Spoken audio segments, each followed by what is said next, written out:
Kekaisaran Sunmun mungkin yang terbaik dalam hal alat jiwa, tetapi mereka memiliki masalah mereka sendiri juga.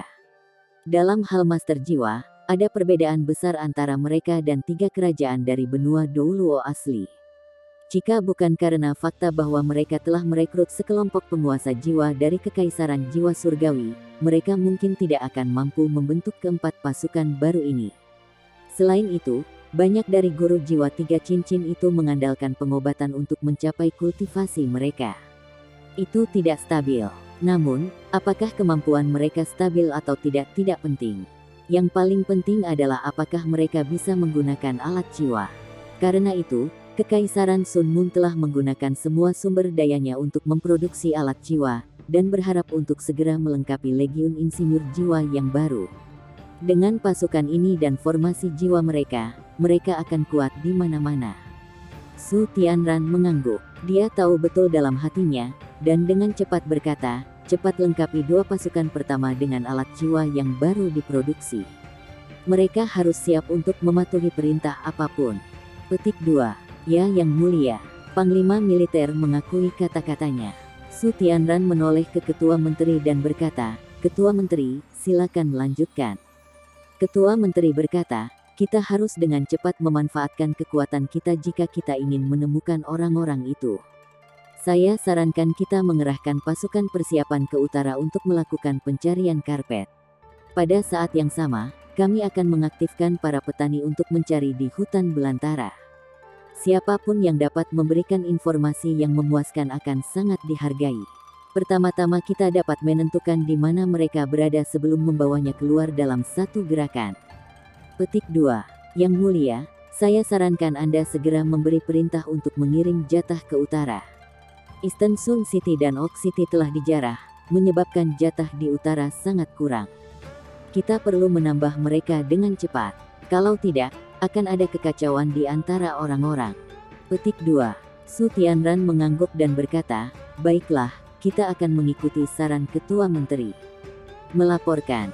Di luar istana, teriakan cemas terdengar. Semua pejabat berkeringat dingin ketika mereka menyaksikan prajurit yang melapor. Jika dia datang lebih awal, ketika Su Tianran masih geram, hidupnya akan berada dalam bahaya. Prajurit itu tidak menunggu di luar, tetapi masuk ke istana memegang token sebagai gantinya. Para penjaga di luar istana dengan cepat memberi jalan ketika mereka melihat tokennya. Mereka tidak menghentikannya sama sekali. Semua pejabat juga heran ketika mereka melihat token di tangan polisi ini. Blazon terbang. Ini disebut Flying Blazon adalah metode transmisi informasi yang ditemukan oleh Kekaisaran Sunmun. Siapapun yang membawa Flying Blazon ini setidaknya adalah seorang insinyur jiwa 6 cincin. Dia akan dilengkapi dengan alat jiwa tipe terbang yang kuat. Dalam kondisi mendesak, dia akan diizinkan menggunakan Flying Blazon ini. Itu adalah cara tercepat untuk mengirimkan informasi. Su Tianran menetapkan aturan. Selama kurir itu memiliki Flying Blazon, itu harus disajikan di depannya tidak peduli kapan itu tiba. Ini bahkan jika dia tidur di tengah malam. Setiap insinyur jiwa Flying Blazon memiliki tanda seperti itu. Di Kekaisaran Sunmun, dia akan diberikan bantuan yang dia butuhkan tidak peduli negara mana yang dia lewati. Insinyur jiwa dengan cepat memasuki istana dan berlutut dengan satu lutut di tengah aula. Yang Mulia, Blazon terbang dari garis depan. Melaporkan. Su Tianran menjadi sedikit tegang. Pada saat seperti itu, hanya Juzi yang memiliki hak untuk menggunakan metode transmisi informasi seperti itu. Ini juga berarti bahwa Blazon terbang ini berasal darinya. Dalam keadaan apa metode transmisi seperti itu akan digunakan alih-alih transmisi jarak jauh melalui alat jiwa pengintai udara. Berita buruk dari utara sudah meredam suasana hati Su Tianran. Dia benar-benar takut akan kabar buruk selanjutnya. Sebuah kotak yang dibentuk menggunakan alat jiwa rahasia dibawa di depan Su Tianran. Ada tanda rahasia di kotak, pengaturan antara Juzi dan Su Tianran. Hanya dia yang tahu cara membuka kotak ini. Setelah menekan kotak beberapa kali dan memasukkan serangkaian kata, kotak diklik dan dibuka, memperlihatkan selembar kertas yang terlipat rapi. Pada titik ini, semua pejabat diam. Mereka benar-benar takut akan kabar buruk yang datang dari garis depan. Su Tianran membuka selembar kertas. Hanya ada 2 baris tulisan di atasnya. Dia meliriknya sebelum dia berdiri tiba-tiba. Ketika itu mempengaruhi kaki prostetiknya, tubuhnya bahkan bergetar sedikit sebelum dia berhasil menstabilkan dirinya saat dia terangkat dari tahtanya. Semua pejabat bergidik pada saat yang sama ketika dia berdiri. Apa yang sedang terjadi? Su Tianran berdiri di tempatnya dengan ekspresi rumit yang tak terlukiskan di wajahnya. Setelah 1 menit penuh, dia perlahan-lahan meletakkan kertas itu. Kemudian, tatapannya menyapu pejabatnya. Bahkan ketua menteri tahu bahwa sesuatu yang besar telah terjadi. Dia perlahan berdiri dari kursinya juga. Su Tianran berkata, "Permaisuri Dewa Perang mengirimkan berita bahwa pasukan kita berperang dengan jiwa surgawi dan kerajaan Dowling selama dini hari, mengalahkan mereka. Keluarga kekaisaran jiwa surgawi telah musnah, dan semua anggota rezim yang masih hidup telah dipindahkan. Pasukan yang tersisa dari kekaisaran Dowling semuanya melarikan diri di bawah perlindungan Akademi Shrek. Dalam 3 hari, pasukan kita akan menduduki seluruh kekaisaran jiwa surgawi selain dari kota Shrek." Petik 2. Di dalam istana, sangat sunyi sehingga orang bisa mendengar pin drop. Jenggot ketua menteri bergetar, dan dia segera berlutut. Dia berseru, "Langit telah memberkati kekaisaran bulan matahari. Langit memberkati kekaisaran bulan matahari. Hidup mulia." Semua pejabat hanya bereaksi sekarang, dan mereka semua berlutut. Su Tianran tertawa. Tawanya dipenuhi dengan kedinginan dan kegembiraan. Kertas di tangannya sudah hancur. Kekaisaran jiwa surgawi, salah satu kekaisaran dengan sejarah terpanjang di benua Douluo, telah dihancurkan oleh saya. Wilayah kekaisaran Sun Moon telah berkembang sekali lagi. Dalam waktu dekat, seluruh benua Douluo akan berada di bawahku. Ketika itu terjadi, saya akan mengubah nama seluruh benua Sun Moon. Tang Wutong duduk diam di samping Huo Yuhao dan hanya mengawasinya diam-diam. Keduanya telah berada di dunia bawah laut ini selama beberapa waktu, tetapi dia tidak tahu berapa hari telah berlalu. Setelah Putri Duyung itu menyelesaikan spirit fusion-nya, Huo Yuhao pergi ke meditasi mendalam, dan melepaskan undulasi spiritual yang kuat dari seluruh tubuhnya. Lia, sang Putri Duyung, adalah roh tipe spiritual murni pertama yang menyatu dengan Huo Yuhao. Dia bahkan telah menjadi 100.000 tahun jiwa buas. Asal spiritual dan energi jiwanya kuat, jauh melampaui harapan Huo Yuhao. Meskipun jiwanya terluka parah, penggabungannya dengan Huo Yuhao masih berhasil meningkatkan laut spiritualnya secara signifikan. Dalam meditasinya yang dalam, lautan spiritual Huo Yuhao mendidih. Laut spiritualnya yang kokoh juga mulai berputar seperti pusaran air. Inti jiwanya menjadi lebih stabil, dan revolusi internalnya benar-benar melambat lebih dari 10 kali dibandingkan sebelumnya. Namun, kekuatan jiwa terkompresi di dalamnya juga menjadi 10 kali lebih kental juga. Tingkat kekuatan spiritualnya meningkat, memungkinkannya untuk benar-benar tenggelam dalam meditasinya yang dalam. Dia bahkan memperoleh berbagai jenis trik rahasia yang digunakan Merfolk untuk mengendalikan kekuatan spiritual dari Lia. Perasaan yang sangat ajaib bagi Huo Yuhao. Baginya, ini sangat penting. Saya yakin senior tertua dan yang lainnya pasti sangat cemas sekarang. Tang Wutong diam-diam berpikir sendiri. Namun, dia menyukai perasaan ini karena suatu alasan. Dia hanya diam-diam melindungi Huo Yuhao dan mengawasinya berkultivasi. Perasaan itu sangat menyenangkan dan damai. Di dunia bawah laut yang dalam ini, tidak ada yang akan datang mengganggu mereka. Mengenai roh, Tang Wutong sudah mengobrol rinci dengan Putri Laut tentang mereka. Karena Huo Yuhao berkultivasi, dia menggantikannya dalam menyelesaikan misi. Dengan keturunan Dewa Laut sebelumnya, dan bagaimana Huo Yuhao menawarkan Lia cara hidup alternatif, semuanya sangat sukses. Putri Laut setuju untuk berkoordinasi dengan manusia ketika datang ke Spirit Fusion di masa depan. Namun, ini hanya pandangan. Bagaimanapun, Laut Es hanya bisa masuk dari Laut Es, sedangkan dataran es di ekstrim north berada di benua Douluo. Ketika Yuhao bangun dari kultivasinya, ia harus dilemparkan ke dalam perang lagi. Saya bertanya-tanya seperti apa situasi di luar. Kekaisaran Sun Moon seharusnya tahu apa yang sedang kita lakukan di sini sekarang. Aku ingin tahu apakah mereka akan menarik pasukan mereka kembali.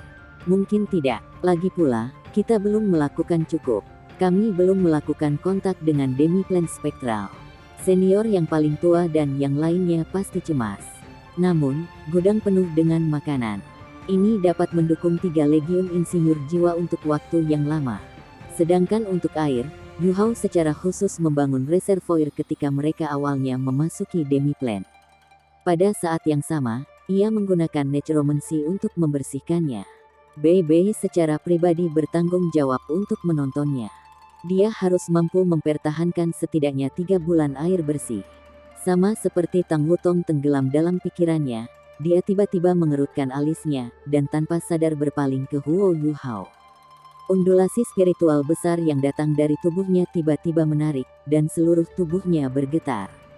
Dia akan bangun. Tang Wutong sangat terkejut saat dia memandangnya. Pada saat ini, tubuh Huo Yu Hao mulai bersinar sangat cerah. Cahaya terang bahkan menyebabkan Tang Wutong menutup matanya sementara dan berbalik. Seluruh dunia bawah laut berubah sangat terang. Undulasi spiritual yang kuat dilepaskan, dan sosok emas terpisah dari tubuh Huo Yu Hao.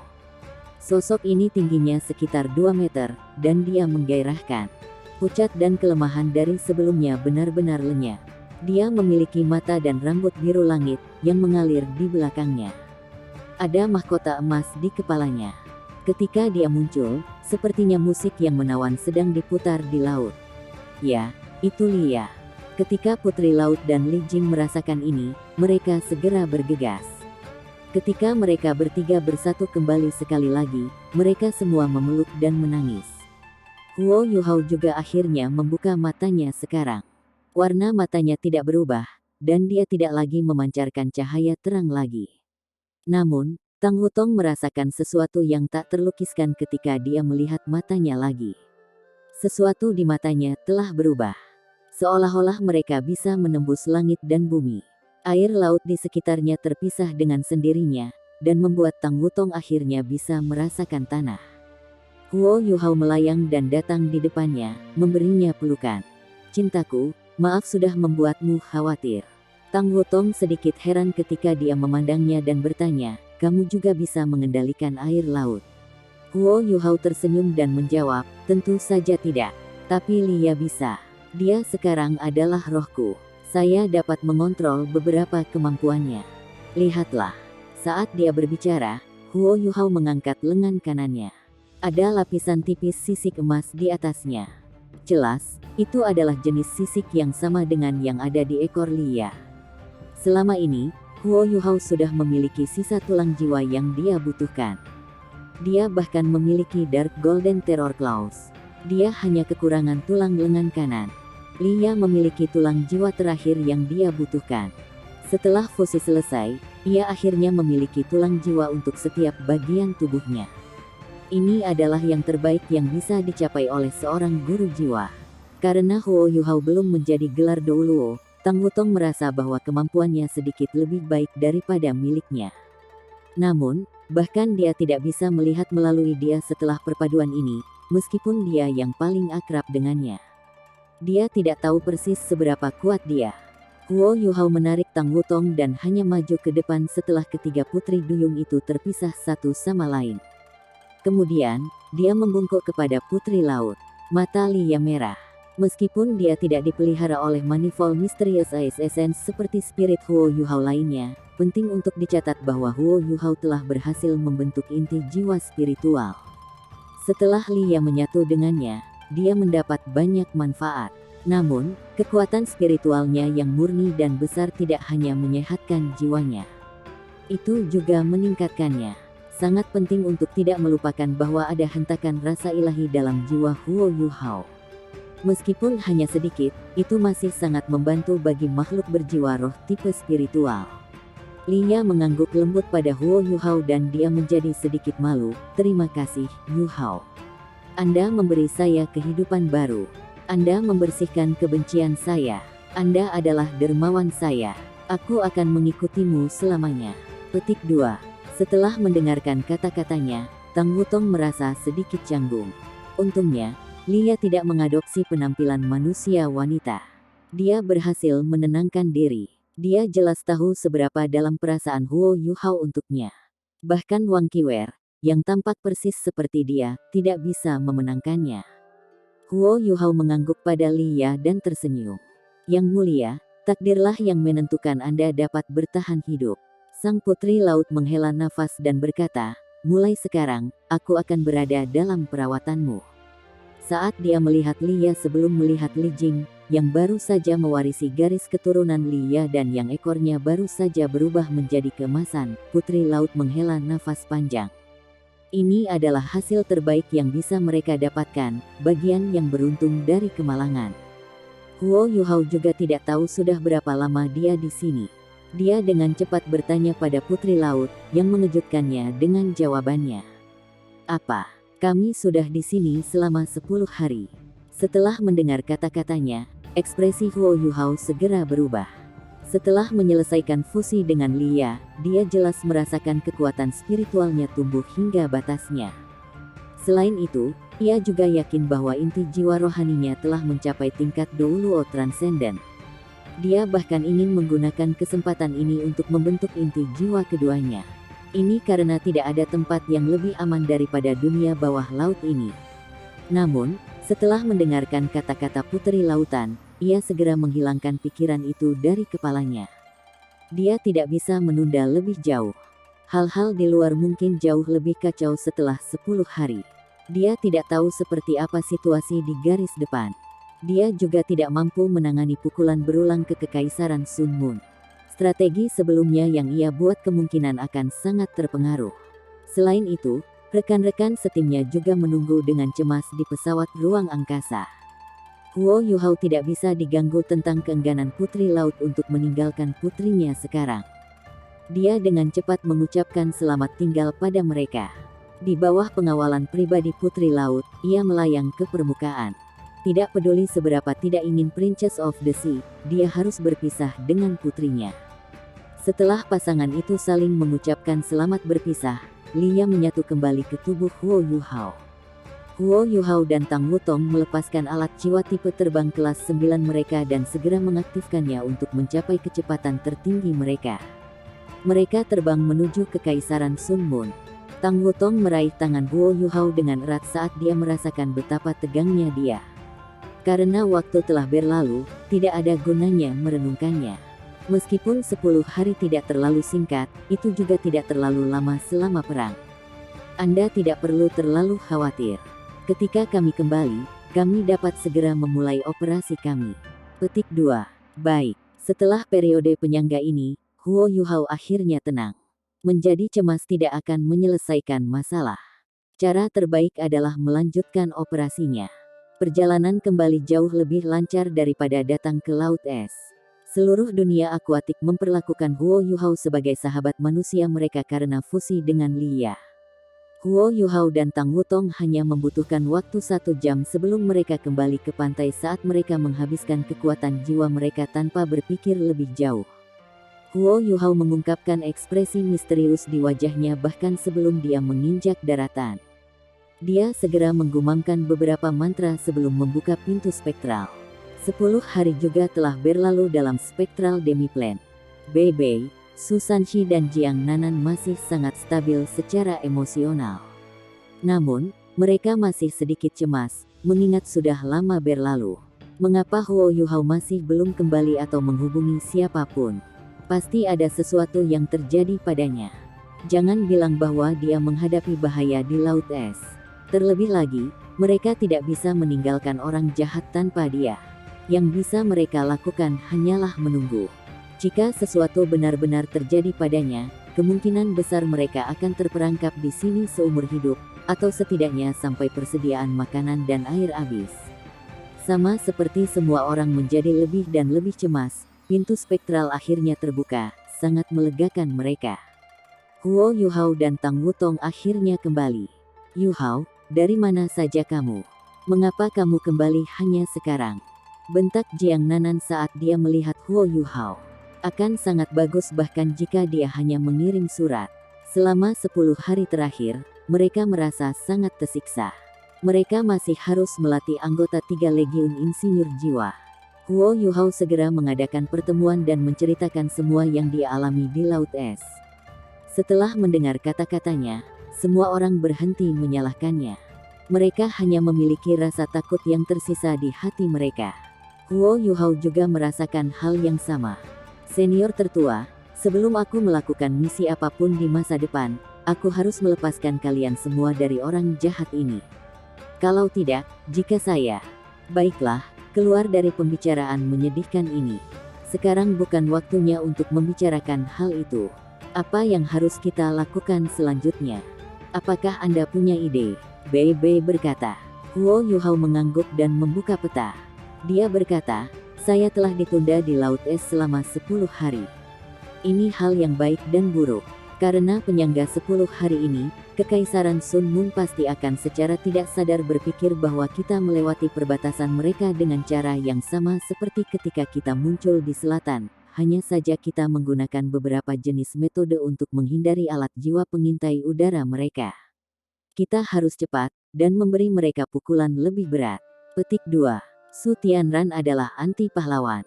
Jika kita tidak menimbulkan rasa sakit yang tak tertahankan padanya, dia tidak akan menarik pasukannya dari garis depan dengan mudah. Itu sebabnya kita harus cepat dan ganas. Saya hanya tidak tahu bagaimana situasi di garis depan saat ini. Petik 2. Hanya Huo Yuhao yang bisa kembali ke Akademi Shrek untuk mengumpulkan informasi intelijen. Dalam keadaan seperti itu, kembali untuk mengumpulkan intelijen tidak ada artinya. Dia akan membuang lebih banyak waktu jika dia pergi ke sana dan kembali. Bahkan jika dia tahu apa yang sedang terjadi di garis depan, tidakkah dia masih perlu kembali untuk menargetkan Kekaisaran Bulan Matahari jika dia ingin mengubah situasi perang? Inilah mengapa Huo Yuhao dengan cepat mengira bahwa dia perlu tinggal dan terus menimbulkan kerusakan internal pada Kekaisaran Sun Moon.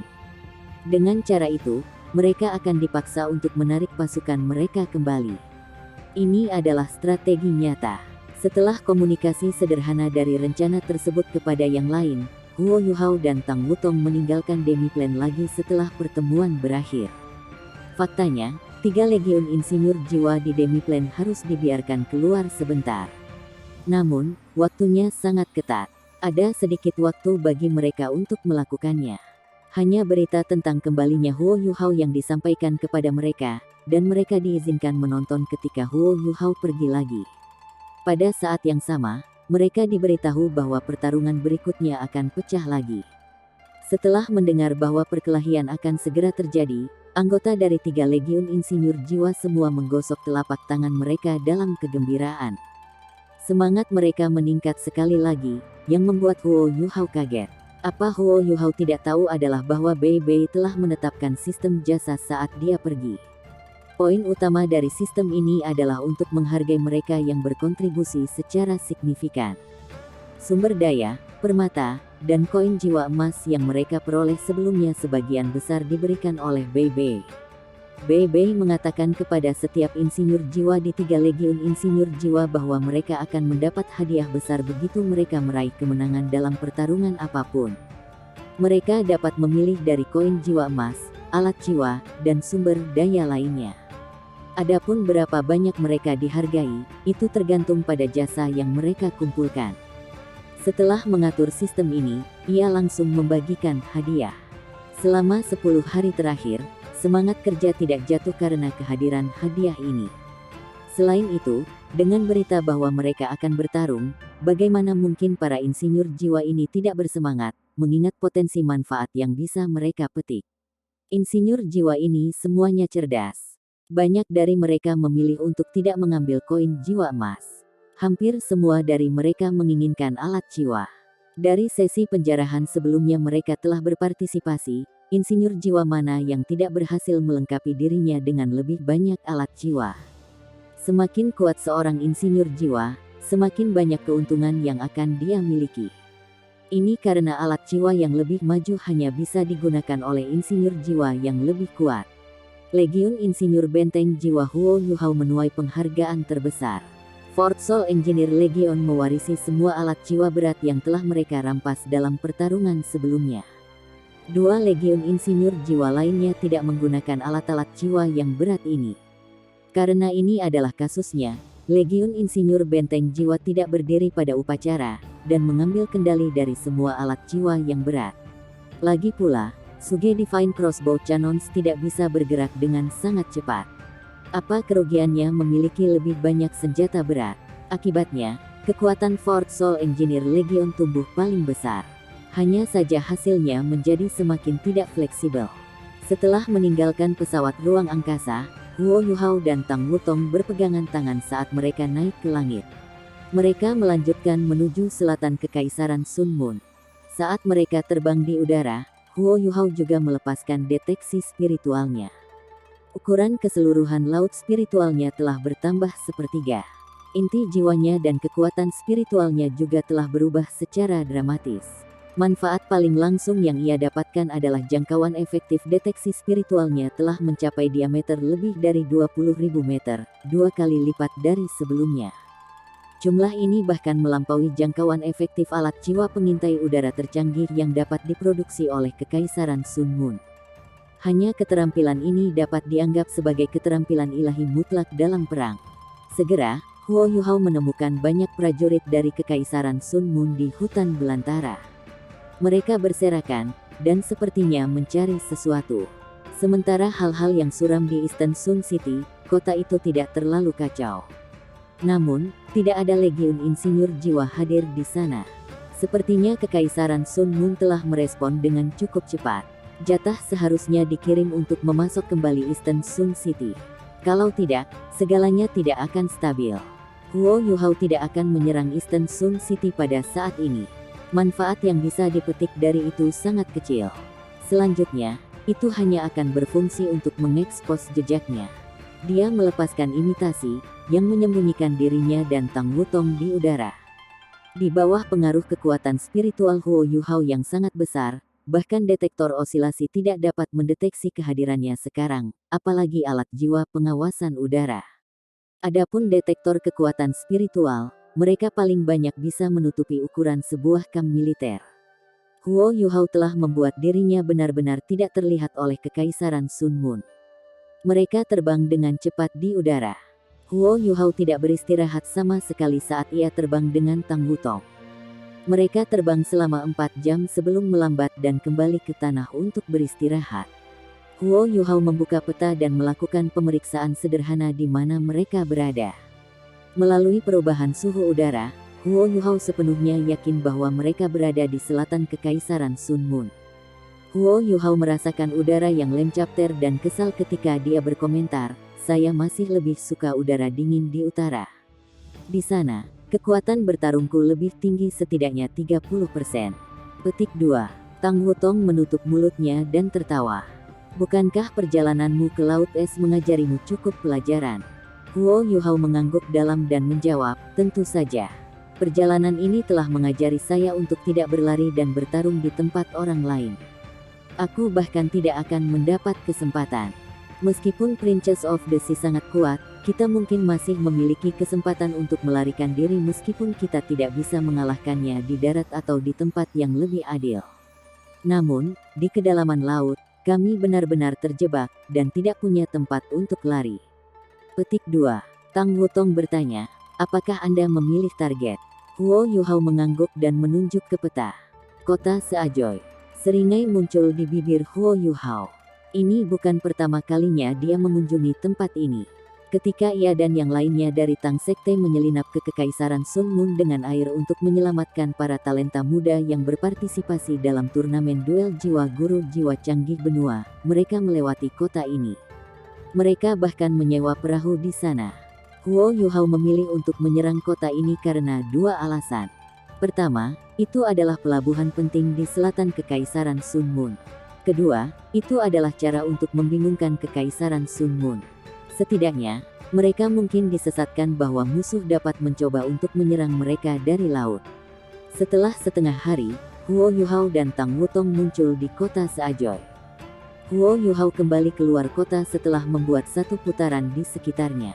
Dia membuka pintu spektral di luar kota dan memanggil 3 Legiun Insinyur Jiwa. Kota itu sangat kecil, tidak perlu mengerahkan begitu banyak tenaga kerja. Namun, para insinyur jiwa telah terjebak dalam demiplan terlalu lama. Oleh karena itu, Huo Yuhao ingin membiarkan mereka keluar untuk beristirahat. Kota Seajoy adalah tempat yang sempurna untuk melakukannya. Pertahanan di selatan jauh lebih lamban daripada di utara. Ini karena binatang jiwa akuatik di selatan lebih lemah daripada yang ada di utara. Selain itu, mereka hanya aktif di laut dalam. Kekaisaran Sun Moon memiliki armada khusus untuk menangkap makhluk laut di wilayah laut selatan. Lagi pula, tidak ada gunung es atau cuaca ekstrim semacam itu di selatan. Itu membuat melakukan operasi jauh lebih mudah. Hanya ada 2.000 tentara yang ditempatkan di kota Seajoy. Mereka hanya prajurit biasa, dan kemampuan mereka semua dicampur. 30 Suge Divine Crossbow Cannons ditembakkan pada saat yang sama. Salah satu sisi tembok kota segera dihancurkan. Selanjutnya adalah langkah sederhana, penjarahan. 3 gudang terbesar di kota Seajoy sepenuhnya dibersihkan. Tidak hanya ada jatah di 3 gudang ini, tetapi ada juga banyak produk dan uang khusus yang datang dari beberapa kota pantai selatan. Dibandingkan dengan utara, ada lebih banyak uang, dan lebih sedikit ransum. Lagi pula, kota itu berada di tepi laut, yang berarti makanan tidak mencukupi. Setelah menjarah seluruh kota, Huo Yuhao bahkan tidak mengantar insinyur jiwa kembali ke pintu spektral. Sebaliknya, ia langsung mengirim mereka keluar. Insinyur Tangsek dan Fort Soul Engineer tersebar di 2 arah yang berbeda, menyerang 2 kota terdekat. Kota-kota selatan lebih kaya daripada kota-kota utara, dan ada banyak dari mereka juga. Dari situasi di kota Seajoy, dapat disimpulkan bahwa pertahanan di kota-kota terdekat lainnya juga tidak akan terlalu kuat. Ini terutama terjadi karena 2 kota terdekat yang mereka serang bahkan lebih kecil. Hanya dalam 1 hari, 3 kota benar-benar dijarah. Karena makanan tidak langka di selatan, Huo Yuhao bahkan memutuskan untuk tidak merampok makanan dari kota-kota ini. Dia hanya menargetkan uang, serta berusaha menemukan logam langka. Meskipun tidak ada banyak logam langka di kota-kota selatan ini, masih ada beberapa alat jiwa pengintai udara di langit. Menghancurkannya setara dengan mendapatkan logam langka. Setelah 3 kota dijarah sepenuhnya, Huo Yuhao membuka kembali pintu spektral di hutan belantara dan mengirim 3 legiun insinyur jiwa kembali ke demiplan spektralnya. Setelah 1 hari kegiatan ini, mereka menjadi jauh lebih segar dan bersemangat. Ini terutama karena banyak uang yang dijarah dibagi dan diberikan kepada mereka secara langsung. Insinyur jiwa ini sangat bebas di dalam demiplan. Di bawah pengorganisasian mereka yang berasal dari Sekte Tang, 3 legiun insinyur jiwa bahkan mulai menjelajahi rumah-rumah batu di demiplan. Meskipun demiplan ini bukan tempat yang paling estetis, ia memiliki kegunaan yang bagus. Itu mulai mengembangkan beberapa skala. Mereka bahkan bisa meninggalkan barang-barang berharga mereka di kamar kecil ketika mereka pergi berperang. Ini memungkinkan mereka untuk dilengkapi dengan benar untuk perkelahian. Setelah kembali ke demiplan, Huo Yuhao memeriksa peta dan memilih kota-kota lain yang lebih padat. Kota-kota ini adalah target mereka untuk hari berikutnya. Sama seperti ini, Huo Yuhao secara misterius memimpin 3 legiun insinyur jiwa dan menyerbu 12 kota berukuran sedang di selatan Kekaisaran Sun Moon. Dia tidak memilih kota-kota besar, karena mereka cenderung lebih baik dipertahankan. Selain itu, kota-kota berukuran sedang kekurangan tenaga kerja, karena garis depan membutuhkan laki-laki. Ke-12 kota itu dijarah sepenuhnya. Jumlah uang yang diambil bisa mengisi gudang raksasa yang tak terhitung jumlahnya. Saat ini, para insinyur jiwa bahkan tidak tergoda oleh koin jiwa emas lagi, ada gunung mereka di kamar kecil itu. Dari 12 kota itu, cukup banyak logam langka juga diambil dari koleksi pribadi kaum bangsawan. 26 berbagai alat jiwa pengintai udara juga diperoleh. Meskipun sebagian besar dari mereka langsung ditembak jatuh dan rusak tidak dapat diperbaiki, logam langka yang digunakan untuk membangunnya masih berguna. Semuanya bagus. Bang. Su Tianran memukul meja di sampingnya, dan ada niat membunuh yang kuat di matanya. 5 hari yang lalu, kabar baik datang dari garis depan. Kekaisaran Sun Moon telah sepenuhnya menyerbu Kekaisaran Jiwa Surgawi. Ini juga berarti bahwa Kekaisaran Jiwa Surgawi benar-benar hancur, dan dianeksasi ke Kekaisaran Sun Moon. Berita baik ini membuat Su Tianran, seseorang yang mendambakan kekuasaan dalam semangat yang sangat tinggi. Namun, kabar buruk mulai mengalir hanya dalam beberapa hari setelah dia mendengar kabar baik. Tidak ada jejak legiun insinyur jiwa yang menyebabkan kekacauan di utara. Seolah-olah mereka tidak ada sama sekali. Kemudian selatan menjadi sasaran rentetan serangan. Hanya dalam beberapa hari, 12 laporan darurat diterima dari 12 kota berbeda di selatan. Kota-kota pesisir di daerah itu semua dalam bahaya, menyebabkan krisis. Penting untuk mengetahui bahwa kota-kota itu sangat penting bagi perekonomian Kekaisaran Sun Mun. Pendapatan tahunan dari kota menengah di selatan setara dengan kota besar di utara. Meskipun tidak ada banyak korban di 12 kota itu, ketakutan dengan cepat menyebar, dan jumlah kehancuran yang telah dialami kota-kota itu juga sangat besar. Mereka yang tinggal di selatan semuanya ketakutan, yang berfungsi untuk menggoyahkan pemerintahan Su Tianran. Jangan bilang bahwa orang-orang yang masih di utara beberapa minggu yang lalu secara misterius pergi ke selatan. Bagaimana mungkin? Yang mulia, saya percaya bahwa pencuri-pencuri itu pasti bepergian dengan air, kata Ketua Menteri. Su Tianran menatapnya, dengan air. Mereka menyerang utara sebelumnya. Bagaimana mereka bisa sampai di sana dengan air? Petik 2. Laut es berada di utara-utara Kekaisaran Sun Mun. Selain itu, Laut es berbatasan dengan dataran es ekstrim North. Kondisi di dataran es sangat ketat. Tidak ada yang tahu seperti apa tempat selanjutnya. Untuk bergerak melintasi dataran es melalui utara tidak mungkin. Ketua Menteri berkata, Yang mulia, itu tidak mustahil. Bagaimana jika mereka tidak datang dari utara sejak awal? Kami memiliki banyak pasukan di perbatasan kami di utara. Kami juga memiliki banyak alat jiwa pengawasan udara. Tidak mudah bagi lalat untuk masuk, apalagi pasukan insinyur jiwa. Satu-satunya tempat yang tidak bisa dijangkau oleh alat pengintai kita adalah laut. Jika pencuri itu pindah dari pelabuhan selatan Star Luo Empire dan bergerak di sekitar laut selatan, kami menggunakan kapal sebelum melanjutkan ke utara di sepanjang garis pantai barat kami. Mereka akan dapat bergerak sekitar 2/3 dari garis pantai kami dan mencapai utara. Meskipun ada gunung es di laut es, ada beberapa dari mereka yang lebih dekat ke daratan. Kami juga memiliki beberapa alat pengintai jiwa yang dipasang di sana. Mungkin saja Oak City dan Eastern Sun City dijatuhkan seperti itu. Petik 2. Orang-orang ini sangat licik. Setelah mereka menyerbu Oak City dan Eastern Sun City, mereka segera melarikan diri dengan kapal mereka dan kembali melalui rute asli mereka. Mereka pergi jauh ke selatan. Ketika mereka sampai di selatan, mereka menyerang sekali lagi. Perjalanan dari utara ke selatan memiliki panjang ribuan kilometer. Itu memberi kami perasaan bahwa kami menghadapi banyak musuh. Setelah mereka menyelesaikan serangan mereka, mereka dapat segera melarikan diri di kapal mereka lagi. Kami tidak akan dapat menemukan jejak mereka. Dari selatan, juga dimungkinkan untuk kembali ke Kekaisaran Bintang Luo kapan saja. Ini rencana yang brilian. Petik 2. Setelah mendengar kata-kata Ketua Menteri, Su Tianran terkejut. Itu memang mungkin. Sebenarnya sangat mungkin. Jika memang itu masalahnya, itu bisa menjelaskan mengapa dia begitu bingung.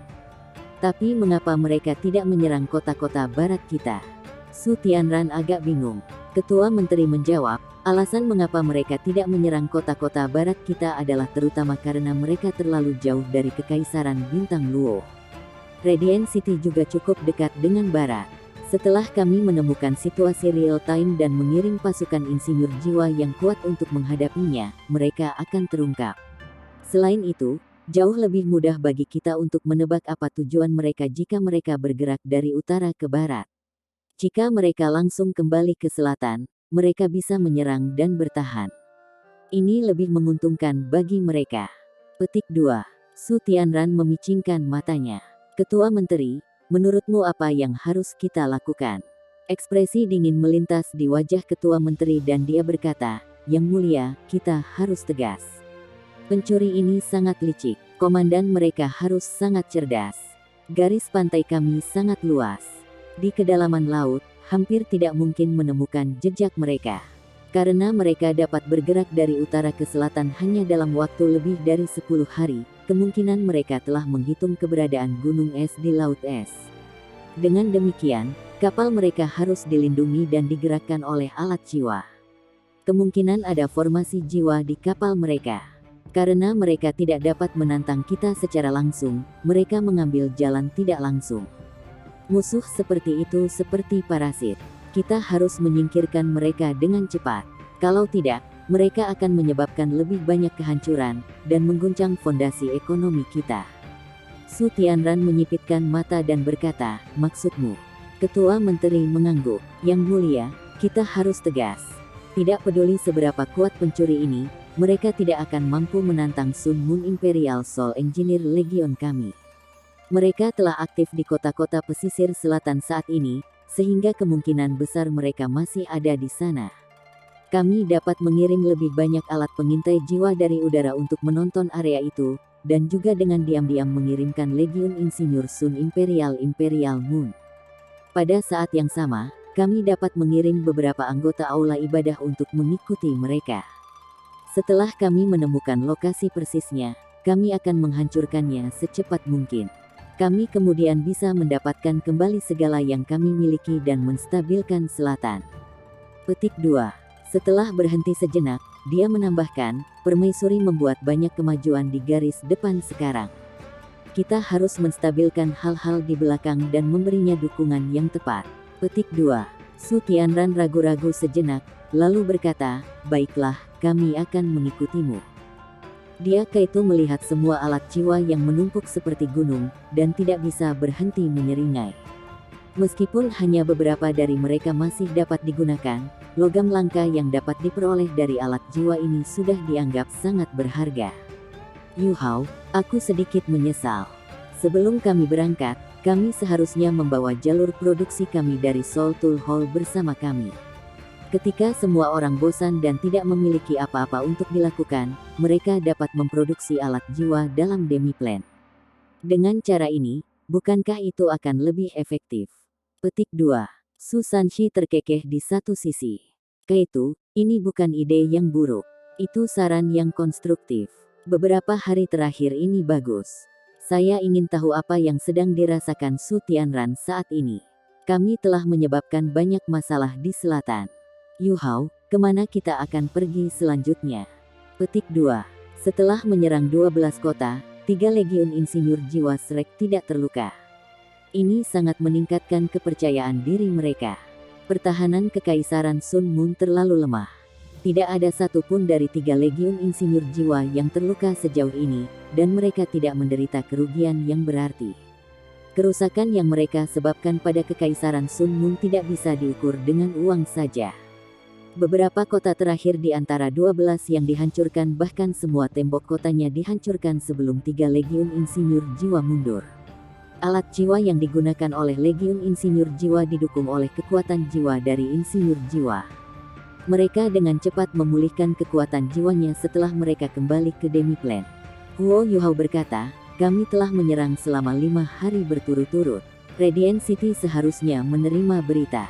Seiring dengan serangan kami sebelumnya di utara, saya percaya Kekaisaran Sun Moon harus menyusun rencana untuk berurusan dengan kami.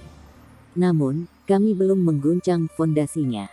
Jika kita ingin mereka menarik pasukan garis depan mereka kembali, kita perlu Su Tianran menjadi takut.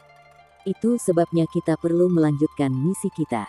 Petik 2. BB tersenyum pada Huo Yuhao dan bertanya, apa rencananya? Huo Yuhao menjawab, satu-satunya cara untuk membuat Su Tianran cukup takut untuk menarik pasukannya dengan cara apapun adalah dengan menyerang kota Radiant. Apa? Setelah mendengar kata-katanya, semua anggota Seven Monsters Shrek tercengang. Mereka semua membuka mulut lebar-lebar karena terkejut. Meskipun kemenangan mereka sebelumnya membuat mereka sangat percaya diri, mereka tidak begitu yakin bahwa mereka percaya mereka bisa mengalahkan Radiant City. Tempat apa itu Radiant City? Itu adalah ibu kota Kekaisaran Bulan Matahari. Itu juga kota terbesar di dunia. Mereka semua pernah ke Radiant City sebelumnya. Bangunan-bangunan tinggi ada di mana-mana, dan banyak alat jiwa yang kuat juga tersembunyi di sana. Huo Yuhao bahkan mengklaim bahwa ada alat jiwa yang mengerikan yang bisa mengumpulkan kekuatan jiwa sebelum melepaskannya ketika dia pergi ke sana terakhir kali. Itu jelas tidak kalah dengan Dewa Kematian. Mengingat ini, bukankah menyerang Radiant City bunuh diri? Bagaimanapun, Radiant City memiliki kartu truf Sun Moon Empire, Sun Moon Imperial Soul Engineer Legion. Pada saat yang sama, banyak orang kuat menjaga kota. Setelah merasakan keheranan dan keraguan semua orang, Huo Yuhao tersenyum dan berkata, "Jangan panik. Saya tidak berbicara tentang serangan literal. Selama kita membuat Su Tianran takut akan hidupnya, itu sudah cukup." Petik 2. Su Tianran adalah anti pahlawan. Penelitian Kekaisaran Matahari Bulan terhadap alat-alat jiwa jelas jauh melampaui 3 kerajaan lain dari benua Douluo asli. Namun, Su Tianran tidak dapat melakukan apapun tanpa mereka. Kami menyerang utara sebelum selatan, tetapi tidak menemui perlawanan yang efektif. Ini berarti bahwa Kekaisaran Bulan Matahari sebenarnya sangat kosong di bagian belakang. Selain itu, ketika Legiun Insinyur Jiwa menjadi semakin penting dalam perang, Kekaisaran Sun Moon menjadi semakin tidak tertarik dalam merekrut prajurit biasa. Bahkan dengan banyak prajurit, mereka tidak akan bisa menjadi ancaman bagi kita. Petik 2. Dan kami juga terus-menerus menyebabkan banyak kerusakan dan kerugian pada Kekaisaran Sun Moon. Mereka tidak bisa hanya duduk dan tidak melakukan apa-apa. Bahkan jika segala sesuatunya berjalan dengan lancar di garis depan, bagaimana bisa Su Tianran memerintah kerajaannya jika keadaan di belakang buruk? Akibatnya, mereka pasti akan menargetkan kita.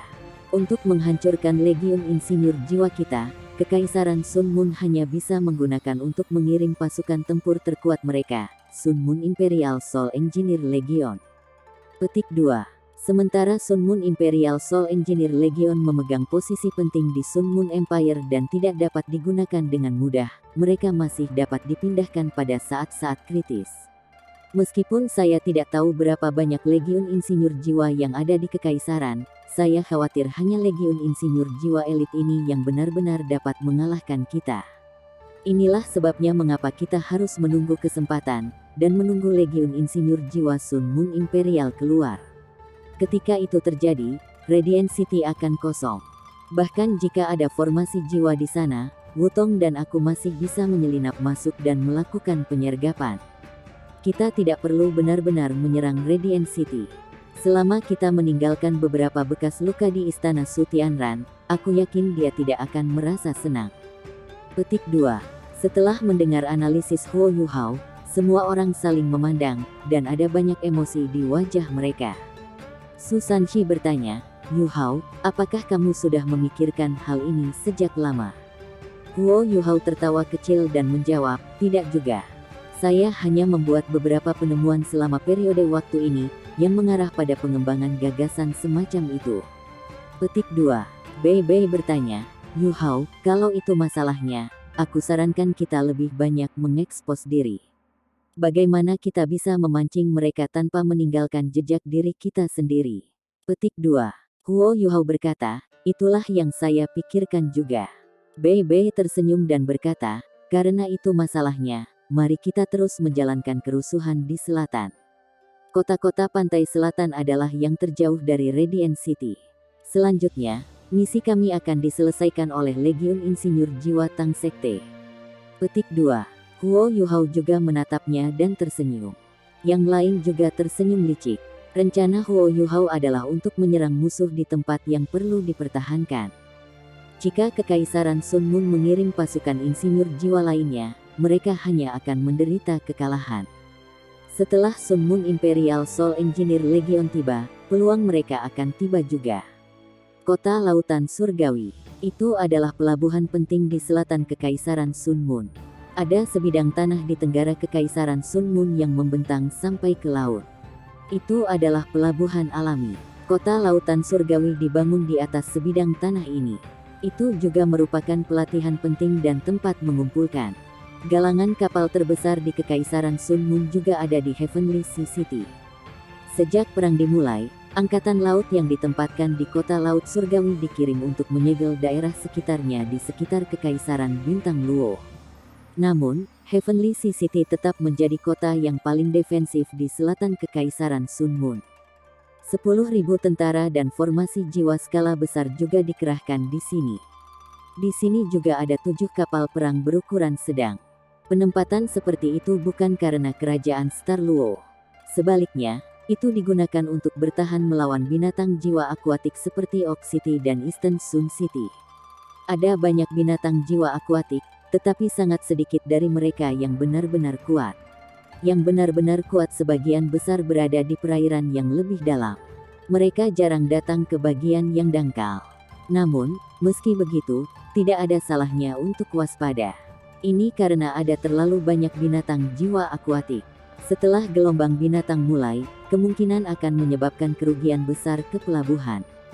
Hal-hal juga lebih gelisah di kota Laut Surgawi selama beberapa hari terakhir. Ada 200 insinyur jiwa yang ditempatkan di sini. Mereka bertanggung jawab untuk melindungi dan menggunakan formasi jiwa. Formasi jiwa di Heavenly Sea City tidak ada di kota, tetapi di luar, kurang dari 3 km dari pelabuhan. Sementara kota lautan surgawi dibangun di atas sebidang tanah yang membentang ke laut, kota itu ditinggikan. Bahkan ketika badai dan topan berkecamuk, gelombang yang terbentuk tidak benar-benar mempengaruhi kota. Ada tebing hampir 500 meter di dekat laut. Formasi jiwa di kota lautan surgawi semuanya diaktifkan selama periode waktu ini. Pertahanan terkait mereka tetap aktif, sementara alat pengintai jiwa di langit terus-menerus melayang. Mereka digunakan untuk menjaga terhadap musuh yang mungkin tiba-tiba muncul. Tidak heran mereka begitu khawatir. Hanya dalam waktu 5 hari, 12 kota telah dikuasai dan dijarah sepenuhnya. Meskipun Heavenly Sea City masih baik-baik saja, semua orang menjadi sangat cemas ketika berita tentang musuh misterius mereka menyebar. Musuh misterius ini bahkan telah membentuk legiun insinyur jiwa. Gerbang kota disegel, dan pengusaha, serta warga negara, diperiksa lebih ketat saat mereka lewat. Wali kota-kota bahkan meminta agar formasi jiwa dipindahkan ke kota. Namun, dia ditolak. Apakah begitu mudah untuk memindahkan formasi skala besar? Beberapa formasi jiwa yang lebih besar sangat berat. Selanjutnya, bagaimana jika musuh mereka mengambil kesempatan untuk menyerang ketika mereka bergerak?